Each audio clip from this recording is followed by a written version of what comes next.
Buenas tardes, audiencia de Minuto G. Estoy con Fabio Rojo, aquí en los estudios. Fabio, un geselino que se acercó esta tarde para contar una experiencia lamentablemente mala, un caso de impunidad total, que tiene como protagonista la mala praxis tan mencionada acá en la ciudad de Villa Gesell. ¿Cómo estás, Fabio? ¿Qué tal? ¿Cómo andas, Sabrina? Muy bien. Bueno, agradecerte que estés acá y pedirte que nos cuentes qué pasó aquel 4 de mayo del 2020 con tu mamá internada en el hospital de la ciudad. Bueno, la historia arranca el 4 de mayo del 2020. Mi mamá, María Rosa Holguín, 67 años, no tenía patología previa, vida normal, iba al taller de cerámica del bosque, hacía zumba, normal, completamente normal. Domingo a la noche se empieza a descomponer, empieza con vómitos y un dolor muy fuerte a la derecha de la boca del estómago. La llevamos al hospital, madrugada ya del lunes. Durante el lunes y el martes vamos al hospital muchas veces, 2 o 3 veces el lunes, 2 o 3 veces el martes. Nos daban diferentes diagnósticos, nos decían que podía ser algo que comió, que podía ser gases, que podía ser gastritis, diferentes diagnósticos. El miércoles a la noche ya el bulto tenía un bulto, a la derecha de la boca del estómago tenía un bulto, se notaba a simple vista. Volvemos a ir al hospital, ya era medio desesperante la situación. Y entonces, ya agarramos y una médica a la madrugada la revisa y considera que podía ser una colecistitis aguda. La colecistitis aguda es una piedrita en el cañito de la vesícula. No es una piedrita en la vesícula que se mueve, sino ya es en el cañito de la vesícula que no deja que la vesícula evacúe, drene, se inflama y puede explotar y agarrarte una peritonitis. Entonces la deja internada por una posible colecistitis. Se queda el miércoles, aislada por supuesto, porque estábamos en pandemia.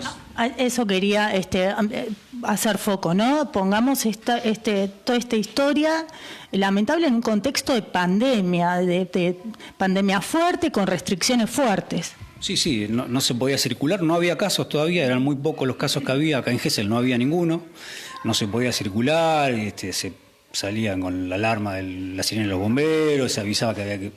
Bueno, toda esa situación, ese contexto, que era estresante ya de por sí, el contexto de la pandemia, se sumaba todo esto de la falta de respuesta por parte del hospital al solicitarla. Bueno, el miércoles queda mi mamá internada, el jueves también queda internada, el jueves perdemos contacto con mi mamá, hablamos por celular, ya el jueves no hablamos más, nos empezamos a preocupar, vamos a preguntar si estaba todo bien, nos dicen que sí. El viernes lo mismo, no teníamos contacto con mi mamá, volvemos a preguntar, nos dicen que está todo bien, que no pasa nada. El sábado de la mañana nos llama mi mamá que le daban de alta. A todo esto yo ya había consultado con mi cuñado, que es médico anestesista, que estaba en La Plata, y me dice, mirá, lo que están dejando es que se enfríe. Me dice, la resolución de eso es quirúrgica, no hay vuelta. Están esperando que se enfríe la zona para poder operar. Estábamos con todo esperando eso. El sábado nos llama mi mamá, cuando la vamos a buscar, le preguntamos si la habían operado, nos dice que no. Te llaman avisando que le iban a dar el alta a tu mamá para que la vayan a buscar, ¿es así? Sí, mi mamá directamente, ella nos llama, que le habían dado un teléfono, que la vayamos a buscar. Sábado, 9 a las 10 de la mañana. Cuando la vamos a buscar, mi mamá sale doblada del dolor y le digo, ¿te operaron? No. Y le digo, ¿estás con vómito? Sí. Y le digo, ¿por qué te dieron de alta? No sé, me dice, porque aparte estoy con fiebre desde el jueves. Digo, ¿cómo que estás con fiebre desde el jueves? Me dice, sí, estoy con fiebre desde el jueves. Anoche pasé una noche terrible por la fiebre. El viernes a la noche. Ella ingresó sin fiebre al hospital. Ingresó sin fiebre, se ingresó con el dolor y con vómitos, nada más. El sábado le estaban dando de alta con fiebre y con los mismos dolores y con vómitos. Entonces le preguntamos a la enfermera y dice, no sé, el médico Torrens le dio de alta.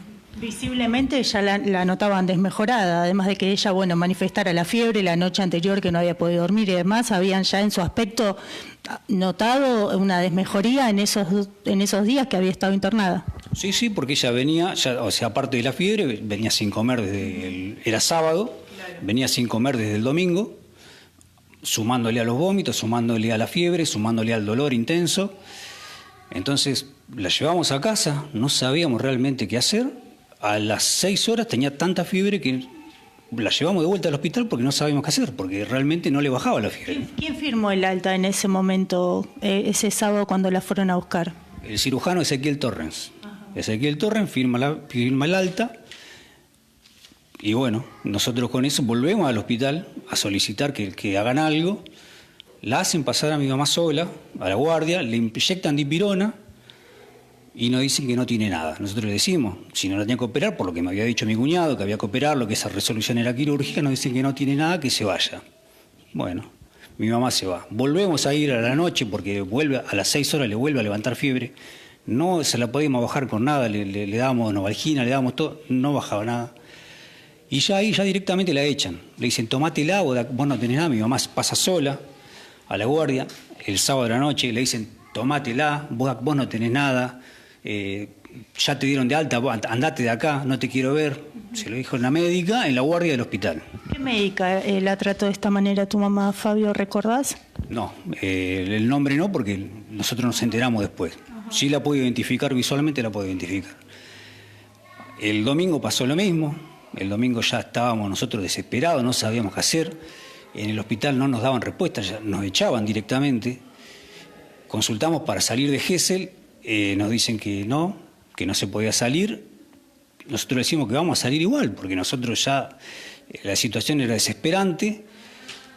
Nos dicen que si queremos salir, que salgamos, que no nos van a impedir, pero que no nos van a dejar entrar en ningún lado, que vamos a tener que volver. El cirujano Torres es el que los vuelve a recibir este domingo, que se burló de tu vestimenta de trabajo y también se sumó a este maltrato a tu madre. No, eso pasa el lunes. Ajá. Eso es durante el domingo, intentamos salir, no nos dejan, tenemos que quedarnos acá. El lunes a la mañana, a todo esto yo seguía hablando con mi cuñado, que es anestesista, y mi cuñado me decía, insistí que la tienen que operar. O sea, no puedo creer que le hayan dado de alta con fiebre. El lunes a la mañana lo encuentro al médico de cabecera de mi mamá, el médico de cabecera que yo ya lo había consultado por toda la situación que venía atravesando mi mamá, me decía, está bien lo que hicieron. ¿Es profesional del hospital el médico de cabecera? No, el médico de cabecera de mi mamá no es profesional, no trabaja en el hospital, sí es cirujano, sabía de lo que hablaba. Entonces el lunes a la mañana hablo con el médico de cabecera de mi mamá, el médico de cabecera me dice, insistí en el hospital porque la resolución es quirúrgica. Insistí en el hospital que te la operen, porque es el único quirófano que hay en Villa Gesell y no la van a derivar del hospital, es el único lugar que te la pueden derivar, si no, no vas a poder salir de Gesell. Vamos al hospital. Antes de ir al hospital, un vecino, porque ya habíamos ido durante el sábado y el domingo y nos habían maltratado, la habían echado a mi mamá, a través de un vecino logramos ir de parte de Padilla a hablar con Torrens. Cuando llego al hospital me está esperando Torrens en la guardia, en la recepción. Pregunto por Torrens, el tipo me dice, ya vi que estaba mal predispuesto, el tipo me dice, flaco, soy yo, ¿qué querés? ¿Qué te pasa? Ya mi cuñado, que era médico, me dice, anda bien, no vayas a discutir, anda tranquilo. A todo esto yo le digo, mirá, vengo porque a mi mamá le dieron de alta el sábado, tenía fiebre, le digo, estaba con vómitos, siguió con dolor. Me dice, no, tu mamá estaba perfecto, tu mamá no tenía nada. Le digo, no, le dieron de alta con fiebre. Le digo, volvimos a las 6 horas para que le bajen la fiebre. Y se la bajaron y tuvimos que volver a las 6 horas para que le bajen la fiebre porque no le bajaba. Y el tipo me dice, no, flaco, me dice, yo ya te dije que tu mamá no tiene nada. Y entonces le digo, mirá, mi cuñado que es médico, me está diciendo que si no lo operan se le va a reventar la vesícula. Entonces Ezequiel Torrens se levanta así del mostrador, me mira la ropa de trabajo, yo estaba vestido así, con pantalón de grafa y los botines porque estaba haciendo un trabajo, y me dice, ¿así que tu cuñado es médico? ¿Quién es tu cuñado? ¿Cómo se llama tu cuñado? Riéndose, ¿no? Riéndose de mi ropa de trabajo.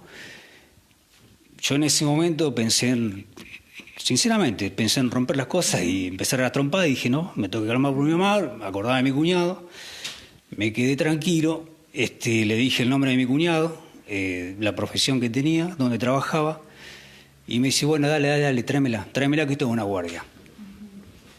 Bueno, la voy a buscar a mi mamá, la llevamos con mi hermano, todo esto lo hice con mi hermano. Vamos con mi hermano, la llevamos a la guardia, la hacen pasar a mi mamá, y entonces le hacen una ecografía, Torrens y García Alonso. Salen los dos, el ecografista García Alonso, junto con Torrens, y nos dice, mira, tu mamá tiene cáncer. En ese momento, casi a ojo, ellos ya habían diagnosticado un cáncer. Con una ecografía.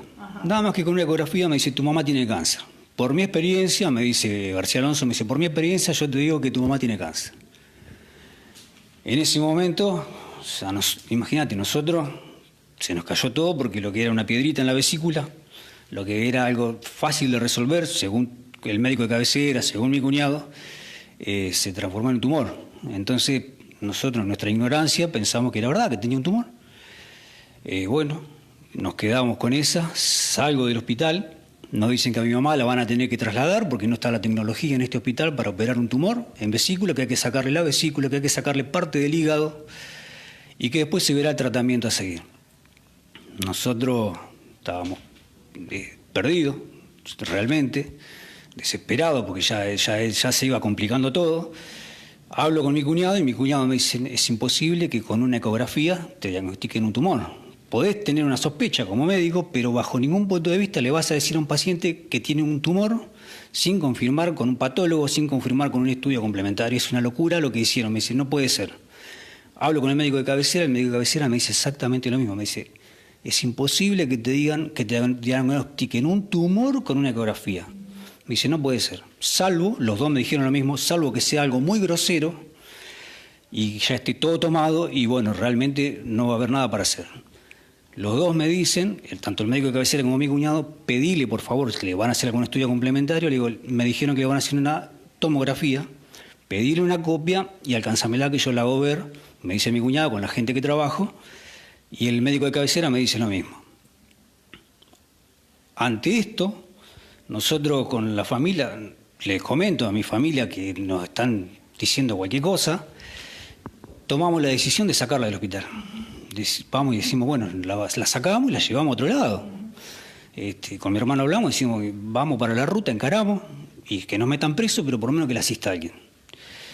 Le comento al médico de cabecera, le digo, mira, la vamos a sacar del hospital, no me importa, porque si ya nos están diciendo, dos tipos, nos están diciendo que mi mamá tiene cáncer y vos me decís que es imposible diagnosticar un tumor con una ecografía, o sea, estos tipos nos están cargando, nos están tomando el pelo y está en juego la vida de mi mamá. Más todo este manoseo que sufrieron anteriormente, ¿no? Echar a tu mamá, burlarse de vos, darle el alta con fiebre, siendo que ella había ingresado sin fiebre al hospital, o sea, llegó a un límite de hartazgo, además de la preocupación, por supuesto, por la salud de tu madre. Sí, así, tal cual. Ya estábamos en un punto que nosotros dijimos, cortemos con esto, nos vamos de acá de Gesell. No podíamos salir porque no teníamos derivación, pero no nos importaba, íbamos a encarar igual. Y el médico de cabecera me dice, mirá, si tu mamá tiene cáncer, realmente no tenés plata para enfrentar un tratamiento oncológico. Si pedirle la tomografía, y de acuerdo a la tomografía, vamos a ver qué hacemos. Le comenté que nos querían trasladar a Mar del Plata. En ese momento en Mar del Plata había más de 60 casos. Mi hermano estaba en Mar del Plata con su hija, internada en una clínica, en la clínica Pueyrredón, y me decían, no vengan para acá, traten de resolverlo allá porque hay casos por todos lados. Nos contaba cómo eran los protocolos cuando pasaban los infectados. O sea, no era sencilla la situación. Entonces, cuando le van a hacer la tomografía a mi mamá, me dice el médico de cabecera, pedí una copia, andá con un CD, porque te van a decir que no tienen copia, lleva un CD, pedí una copia, pasámela, que si realmente tiene un tumor, la trasladamos a Buenos Aires, no a Mar del Plata, a un lugar donde pueda ser asistida con esta especialidad. La verdad es que cuando vamos a pedir la copia, somos recibidos por Rebeca, que estaba a cargo de las historias clínicas. No nos la quiere dar, le digo, mirá, yo te quería pedir, mi cuñado me dice, decirle que no es para hacer líos, pedirle la copia de la tomografía, nada más, no le pidas otra cosa. Como derecho del paciente, ¿no? Cada paciente tiene derecho a acceder a su historia clínica y a retirarla. Sí, eso desde ya, pero eso se violó y se sigue violando en el hospital todo el tiempo. En ese momento le pido la copia de la tomografía y me dice, no te la voy a dar. Le digo, mirá, le expliqué, le digo, por favor, dame la copia, porque si mi mamá tiene cáncer realmente, la tenemos que trasladar, está en juego de la vida de mi mamá, por favor, la copia de la tomografía, no quiero nada más, no quiero hacerle yo, no quiero nada. No te la voy a dar, me dice esta mujer Rebeca, me dice, no te la voy a dar. Me dice, y le digo, mirá, yo tengo derecho, yo sabía que tenía derecho, le digo, tengo derecho a tener acceso a la historia clínica. Me dice, mirá, haz una cosa, anda al municipio, presentá la nota y cuando venga la orden del municipio, voy a ver si tengo tiempo y ganas de darte la copia de la tomografía. A todo esto ya era el colmo, ya estábamos, la desesperación era total, ya daban ganas de romper todo. Nos controlamos por mi mamá, porque mi mamá estaba dentro del hospital. La tomografía no se la hacen ese día, ese miércoles a la mañana. ¿El apellido de Rebeca recordás? No. Bueno, es un nombre bastante particular igualmente. Sí, no creo que haya muchas Rebecas en el archivo, ¿no? No, pero bueno, se presentó así y así la recuerdo. No me lo voy a olvidar más. Bueno, en ese momento la tomografía se la hacen a la tarde. Se la suspende, como yo discuto con esta mujer, como le fuimos a hablar con el cirujano, la suspende, se la hacen a las 7 de la tarde a la tomografía. Al otro día nos dice el médico, mirá, por ahí no es nada, al momento ya estamos por salir para Mar del Plata, nos dice, mirá, por ahí no es nada, por ahí no es un tumor. Le digo, mirá, si no es un tumor, lo resolvemos acá, porque era lo que había hablado con el médico de cabecera, que si no era un tumor se resolvía acá. Y me dice, no, sí, es un tumor, me dice, hay que sacarle parte del hígado porque ya está tocado y hay que sacarle la vesícula. Entonces nos vamos a Mar del Plata. Cuando llegamos a Mar del Plata, en la historia clínica figuraba que el traslado había sido pedido por los familiares y por el paciente, cosa que es mentira. En el traslado, en el diagnóstico decía que era una coleocistitis aguda, no mencionaba tumor en ninguna parte. Solamente figuraba la palabra carcinoma en la tomografía que sacó, que era todo, nunca existió. O sea, era para sacársela de encima a mi mamá y para tratar de hacernos sentir mal a mi mamá y a nosotros diciéndonos que tenía cáncer.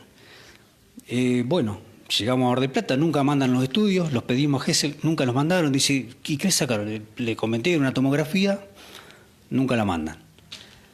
Hacen los estudios en Mar del Plata, al lugar que nos trasladan no nos esperaban, el quirófano estaba cerrado por COVID.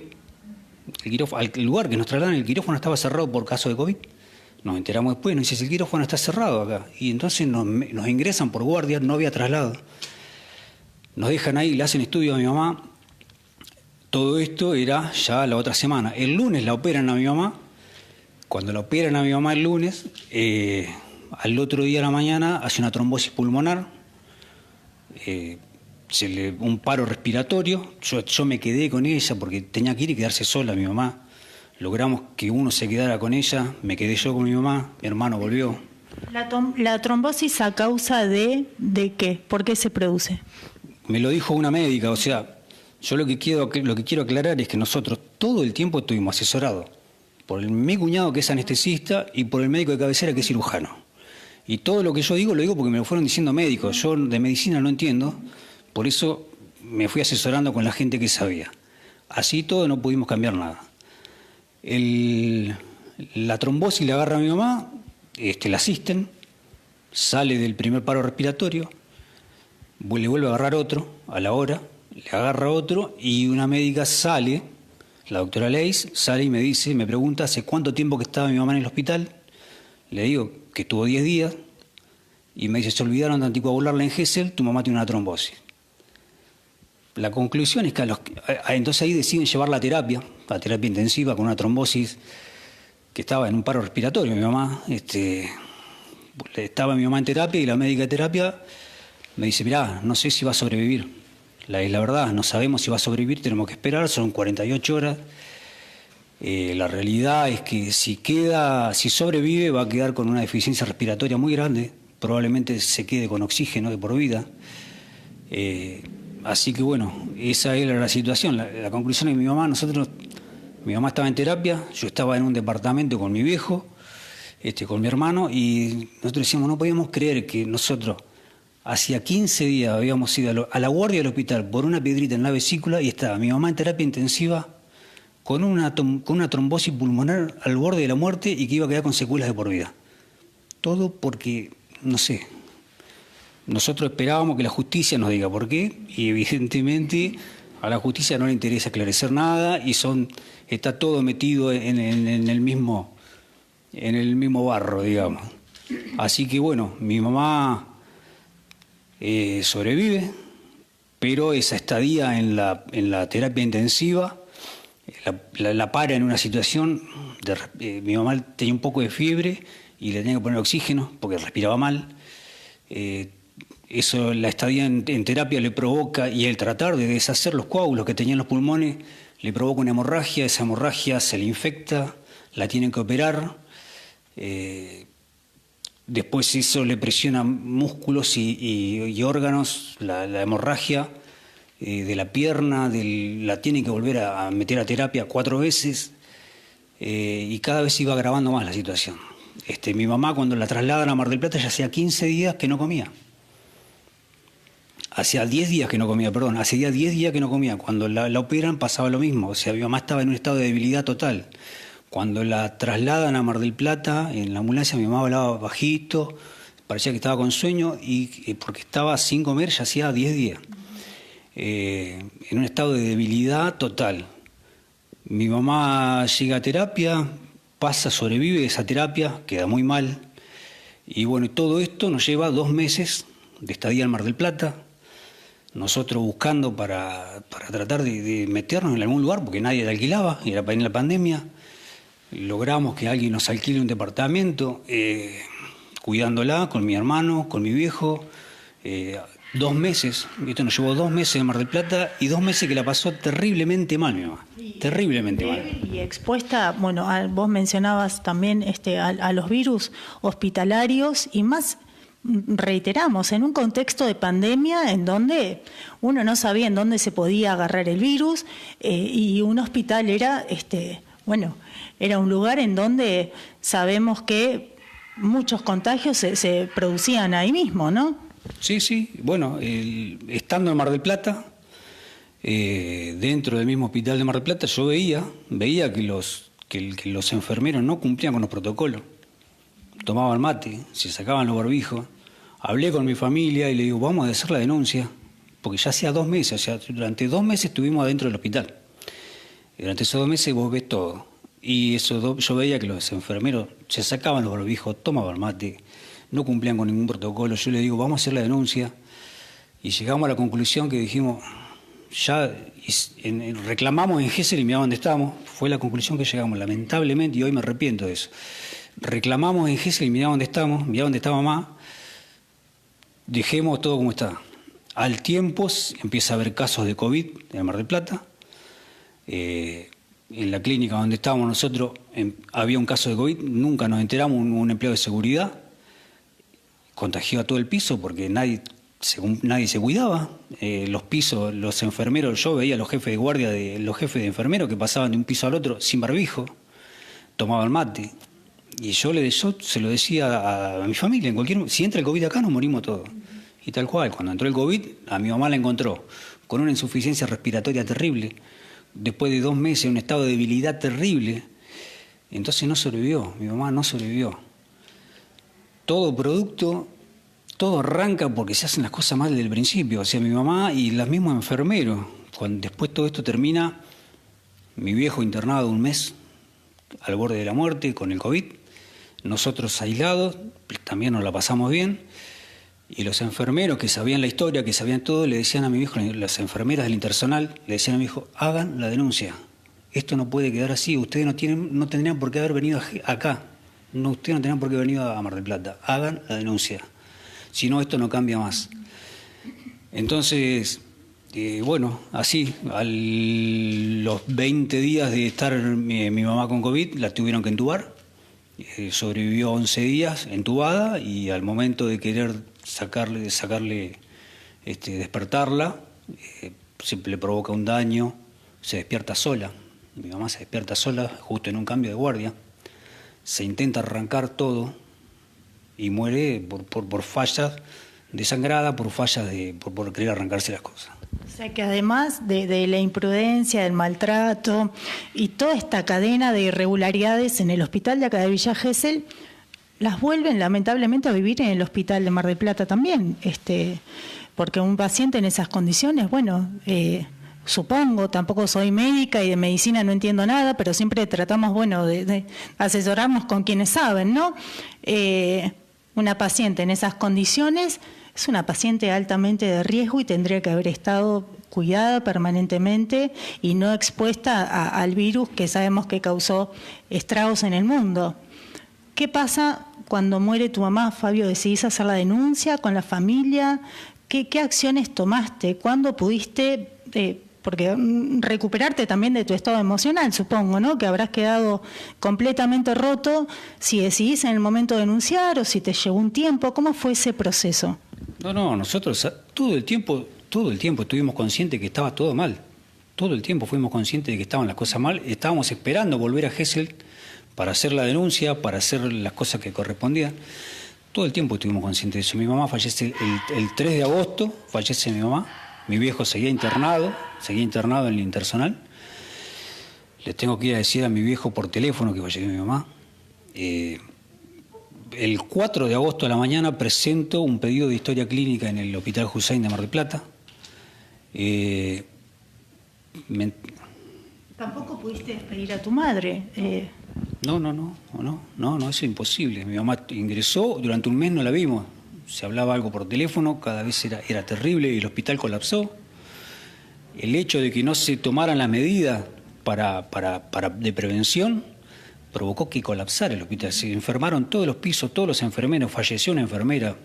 O sea, la parte del COVID es la parte del COVID, o sea, es complicado, porque ni siquiera los médicos sabían cómo se comportaba. Entonces yo por la parte del COVID no puedo decir que hubo una mala praxis. Sí, soy consciente y lo viví, que no se tomaron las medidas de prevención que tomábamos todos. O sea, al presidente se le hace una causa porque festejó un cumpleaños, pero cuando yo les comenté a la gente de la Fiscalía y a todo el mundo que no se cumplían los protocolos del COVID en el hospital en el que estábamos, me dijeron, no, con eso no nos vamos a meter.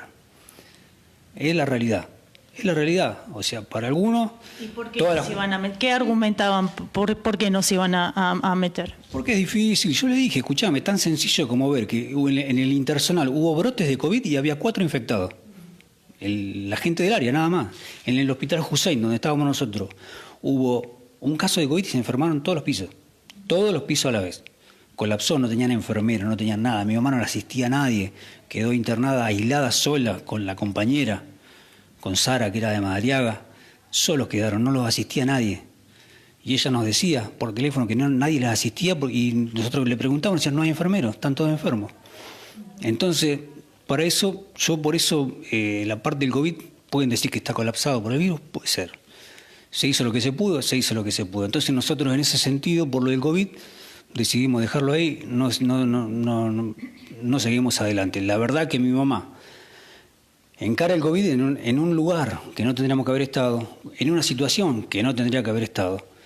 Todo producto del maltrato, del traslado innecesario, porque inclusive hablé con médicos y cirujanos del hospital tiempo después que me dijeron, ¿por qué la trasladaron y no la operaron acá? Y yo no soy médico. Nosotros somos pacientes. Nosotros vamos a hacer lo que nos diga el médico. O sea, nosotros vamos al médico para seguir las órdenes. Te dicen, hace esto y lo vas a hacer.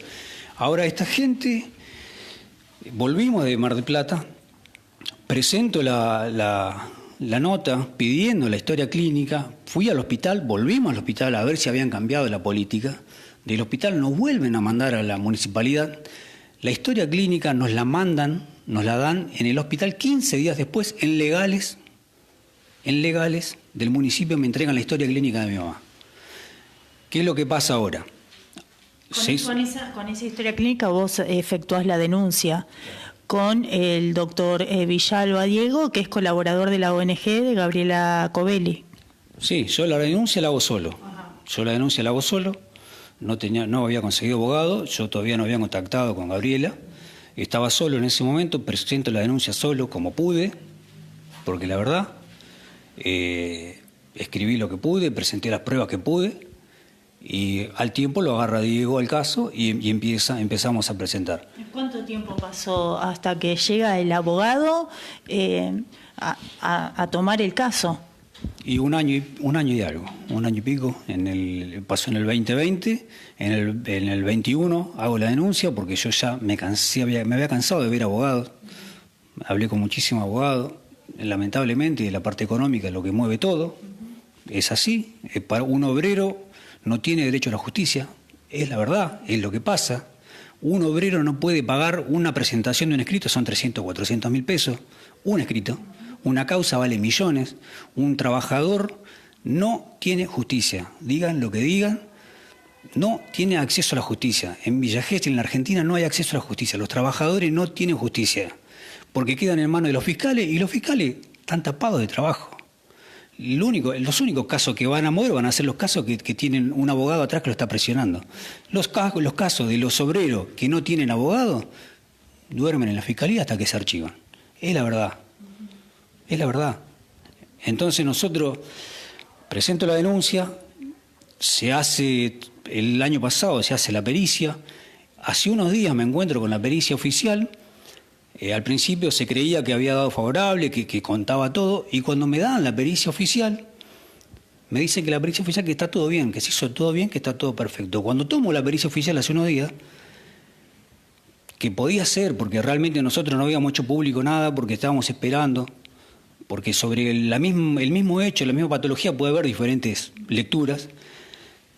Cuando tomamos la pericia oficial empiezo a ver y resulta que en la pericia oficial dice que a mi mamá le dieron de alta en perfecto estado, que no tuvo fiebre, que tuvo una flebitis, o sea, en 24 horas tuvo una flebitis, que era la única fiebre, el único registro febril que tuvo un jueves, que el jueves y el viernes no tuvo fiebre, que el sábado le dieron de alta en perfecto estado, que comía, que no tenía dolor, que no tenía fiebre, que no figura para nada en la historia clínica, que fuimos el sábado y fuimos el domingo a pedir auxilio, a pedir que le asistan, no figuraba. Se olvidaron de modificar esa parte, porque bueno, claramente hubo una modificación. Yo creo que la modificaron toda, justamente por eso. Cuando vamos nosotros, que el médico al hacer la tomografía verifica que no tiene un tumor mi mamá, entonces por eso la deriva con un diagnóstico de colecistitis y no con un diagnóstico de cáncer. Cuando veo la tomografía tiene horario a las 11 de la mañana, cuando a mi mamá la tomografía se la hacen a las 7 de la tarde. Cuando veo, entonces el médico dice que como él ve que no tiene nada en la tomografía, ve que no tiene un tumor, manda a hacer un medidor de cáncer, por las dudas, para descartar, y por eso la deriva con el diagnóstico de una colecistitis. Cuando veo el horario de la tomografía es a las 11:20. A mi mamá se la hacen a las 7 de la tarde. Cuando veo el horario del ingreso del laboratorio del medidor de cáncer es a las 10:20. O sea, no coinciden los horarios. O sea, puede estar mal el reloj del tomógrafo, ponele. Está bien, pero también está mal el reloj del ingreso al laboratorio. O sea, está todo armado. Está todo armado. Entonces, yo te puedo tolerar y puedo decirte, mirá, con la historia clínica real, con lo que pasó, mirá, tu mamá no tuvo nada, fue un error que se cometió, fue algo que pasa, no tiene que pasar, pero pasa, como me lo dijeron en Mar del Plata, con la hemorragia. Te lo puedo aceptar. Ahora, que mientan en la historia clínica, y entonces la pericia, claramente están periciando mentiras. Entonces, si están periciando mentiras, ¿quién mintió? Si mintieron en el municipio, en legales del municipio, si mintieron en el hospital, no lo sé, eso lo tiene que investigar la justicia. Yo lo que sí sé, lo que vivió mi vieja, lo que sufrió mi vieja, lo que vivimos nosotros como familia, y lo que dice la historia clínica, que es todo mentira. Entonces, esto va camino a quedar en la nada, esto va camino a que te digan, y bueno, es tu palabra contra mi palabra. ¿Qué dice? Bueno, vos te encontrás con esta historia clínica hace unos días nada más, que tu abogado calculó que ya tuvo acceso también. ¿Qué dice él, qué manifiesta ante esto? Se presentó un escrito en la Fiscalía, remarcando todos estos puntos. Estamos esperando que la Fiscalía conteste, pero realmente la indignación que nosotros sentimos como familia es total, porque aparte de todo lo que se vivió, de todo lo que pasó, de todo lo que sufrió mi mamá, nos tenemos que aguantar, tenemos que soportar que que nos mientan en la cara, que nos escriban mentiras, que cambien hechos, que no pongan las veces que fuimos al hospital a pedir ayuda, que digan que no, que apareció en la pericia, dice que mi mamá le dieron de alta en perfecto estado el sábado y que volvió el lunes por un empeoramiento. Es mentira, fuimos el lunes, fuimos el sábado, mismo sábado, fuimos el domingo, fuimos siempre a buscar y nunca nos atendieron, siempre la echaron, le daban dipirona para bajar la fiebre y nada más. Entonces, si hay alguien que hace las cosas mal, que se lo castigue, o se tome medida, o se le diga, andá y estudia un poco más y volvé, lo que sea. Pero no puede haber un sistema que apañe todo esto. No puede haber un sistema de gobierno que apañe todo esto. ¿Sí? Porque si no, o sea, no hay posibilidad de nada, no hay cambio posible. Porque por parte y esto lo saben todos, esto saben, absolutamente todos saben lo que pasó. Y no modificaron nada. Se cambió la dirección del hospital y la dirección de salud hace unos meses. Entonces, y esto pasó en el 2020. Y siguen pasando. Y vos ves cómo pasó ahora con el caso de esta chica de Romina. Pasó lo mismo. Y sigue pasando. Y nadie modifica nada y nadie le interesa modificar nada. Entonces, lo quisimos hacer público ¿para qué? Porque esto le va a seguir pasando. A montones de personas le va a pasar. Tienen que tomar medidas, tienen que ir tomando constancia de lo que va pasando. Tienen que ir dejando asentado en algún lado lo que va pasando. Porque después te modifican todo y te dicen, y son palabra contra palabra. Como por ejemplo sacar fotos de una orden médica, pedir nombres, pedir apellidos, que tampoco uno como paciente tiene, ¿no? Esas ganas y esa claridad quizás en un momento de enfermedad, de padecimiento, de ir y pelear por una historia clínica, por un nombre, un apellido. Es obligación y derecho, el derecho del paciente de tener esa información sin tener que ir uno a reclamarla y a pelear y a tener que pasar un momento peor del que ya está teniendo con una enfermedad, porque al hospital no se va a mirar vidrieras, ¿no? Uno va al hospital porque está enfermo, dolorido, y lo que sea, va a pedir asistencia. Sí, tal cual, es eso. Igual nosotros lo hicimos, nosotros fuimos, lo pedimos por favor, pedimos que nos ayuden, pedimos que nos den la copia y nada. Y cuando le dijimos tenemos derecho, es como que los hubieran insultado. Es la verdad, los tipos no nos dieron nada, se nos rieron en la cara, no maltrataron, o sea, todo mal, no hubo nada que haya estado bien. Hay gente que es humana en el hospital, claramente, hay gente que hace las cosas bien, claramente, hay mucha gente que hace las cosas bien, pero hay mucha gente que hace las cosas mal y no se las toca, y se echa a uno por política, se echa al otro porque es amigo del otro. Pero las cosas no se cambian. O sea, ¿Crees que se esconde todas estas cosas, toda esta mugre abajo de la alfombra, como quien diría, no popularmente, pero en realidad no es ninguna mugre, son hechos graves? ¿Por qué crees que sigue pasando todo esto? Yo creo que hay varios factores. O sea, hay factores que son políticos, factores que son... Los médicos funcionan muy cerradamente. Por ahí hay muchos médicos que te van a decir, esto está mal, esto hay que modificarlo, pero no hacen nada para modificarlo. O sea, lamentablemente esto es sistemático, esto es algo sistémico, es parte del sistema. O sea, los sistemas de salud funcionan mal en muchos lugares. Y cuando encontrás un lugar que aparte de la parte del sistema de salud funciona mal, una parte política no aprieta las clavijas que tiene que apretar, no pone lo que tiene que poner y no busca a las personas capacitadas para desarrollar, sino que termina poniendo gente que responde a intereses políticos, y claramente te va a funcionar mal, claramente no te van a andar las cosas. Si vos ponés gente que no está capacitada en un área, ahí no te va a funcionar. Y o sea, después cuando vos te encontrás con esa falla, ¿qué pretende? ¿Qué pretende? ¿Que la gente no salga a reclamar? Si vos mismo estás poniendo gente que sabes que no está capacitada para eso. Y bueno, entonces es eso. Nosotros esperamos a que esté la respuesta de la justicia. La respuesta de la justicia es lamentable. Están peritando mentiras. El doctor Villalba, ahora, ¿qué se está guardando a partir de que tuvo acceso a la historia clínica con todas estas modificaciones? Presentamos escrito en la Fiscalía, esperando que conteste y haciéndole notar a la Fiscalía todos estos puntos. Porque con la pericia oficial que te dice que está todo bien, que no pasó nada, ya está, no hay delito para investigar. ¿Hay un tiempo estimado para que reciban respuesta de Fiscalía? Diego está en eso, estamos viendo eso, pero se presentó ahora hace poco. Los tiempos de la justicia son terriblemente crueles. La familia tiene que estar un montón de tiempo, y nosotros, porque tuvimos la suerte de encontrar una ONG que nos acompaña de forma gratuita, pero la gente que no tiene acceso a un abogado no tiene respuesta nunca de nada. Y es así, no hay respuesta de nada. La justicia es solamente para el que puede pagar un abogado. El que no puede pagar un abogado, que se joda. Y acá lo que queda claro es eso, es que el que no tiene medios para reclamar, no se va a quedar sin justicia. Diego, para ir finalizando, preguntarte si pensaste en llegar a medios nacionales y que el caso de tu mamá llegue a otros medios, que salga de Villa Gesell, porque acá es como que todo queda acá en Villa Gesell, o sea, no sale de acá. Y cuando hay reclamos también van pocas personas, cuando se hace una sentada, una marcha. Sí, el público de Gesell es así. Gesell es así. Yo te soy sincero, antes de que le pase a mi mamá, yo no participaba de ninguna marcha pidiendo nada. Y lamentablemente es cuando te toca, reclamas.